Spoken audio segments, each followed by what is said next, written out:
Welcome to part 2 of the Marching Moto floor plan series. In this video, I'm introducing a new revised layout, which works around the existing remodeled bathroom by keeping it in its current location. Dalton from the Marching Moto channel has already completed a full bathroom remodel in the same place. You can check out the transformation on his channel. There's a link in the description below. Before Dalton's bathroom remodel in 2024, I shared a different revised layout that relocated the bathroom from the back of the house to the front. That design is featured in part 1 of this series, which is also linked in the description if you'd like to compare both approaches. In this video, I'll walk you through the original floor plan of the house, photos of the home before the bathroom renovation, and of course the revised layout that works with the new bathroom design. Let's take a look at how everything fits together. Here is the original floor plan.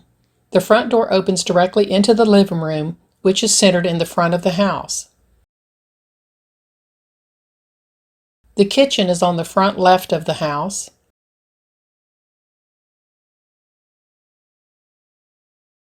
The main bedroom is on the front right of the house.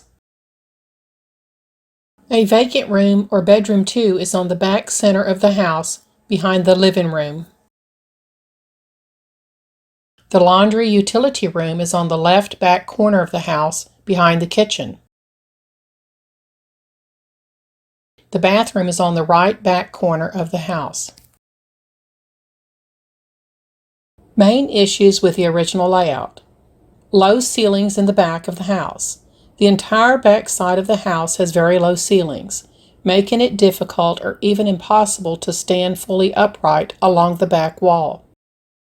Bathroom access and ceiling height. Both the original and remodeled bathroom has 2 entrance doors, so you still have to walk through either the main bedroom or another room to reach it. In addition, the bathroom's back wall has such a low ceiling that you can't stand upright comfortably. No dedicated dining area. There's no designated space for a dining table, which creates challenges for daily living and makes it harder to host meals. Limited kitchen storage.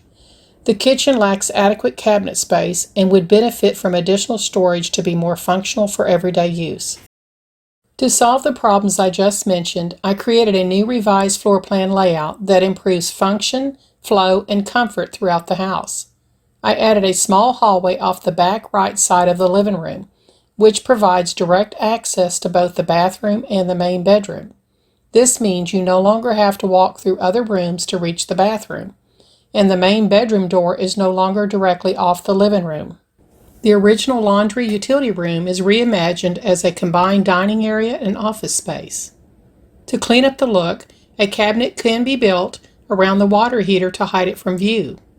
The washer and dryer would be stackable and placed inside a cabinet in the kitchen for a more integrated space-saving solution. The kitchen could also be upgraded with additional cabinets, extending the existing setup to improve storage and functionality. The vacant back room behind the living room becomes a second bedroom, with a built-in wardrobe closet installed along the lower ceiling back wall, making good use of the space despite the height limitation. The original layout illustrates which walls are slated for removal and where new ones will be constructed in the revised floor plan. Now let's take a look at some pictures and walk through videos to better visualize the proposed changes to the interior.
Thanks for watching. I will be posting more floor plan videos in the future, so if you're interested, please subscribe.